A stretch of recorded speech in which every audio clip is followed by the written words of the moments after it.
Welcome user in the new lesson. In the last video we have completed how multiple linear regression work. In this video we are going to see when and how we use logistic regression to build machine learning model.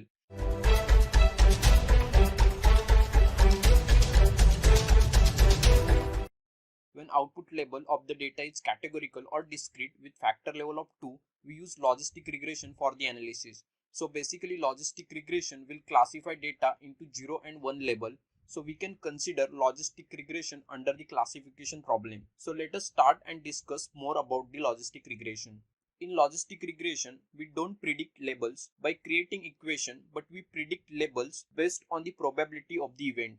Also, we are going to see how exactly we calculate events. So let us consider one simple example for the analysis.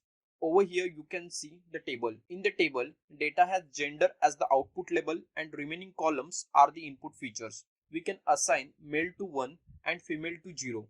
So logistic regression will predict 0 or 1 for the respective observation. But the question is how it will predict the respective event. Suppose we found the equation which exactly look like multiple linear regression. By using this equation we can predict continuous value from the particular observation. Suppose for any observation we got y prediction is equal to 18, but if we look the actual y label, data has categorical class but predicted class is continuous. So how we can convert this continuous class to categorical class? The categorical class is computed by calculating probability of the event, and we can calculate the probability of the event by using noted formula. The noted formula is also called Sigmoid function or logistic function.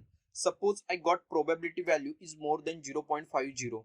Algorithm will assign 1 to the respective observation, and if probability value is less than 0.50, then algorithm will assign 0 to the respective observation. This is how internally logistic regression is computed.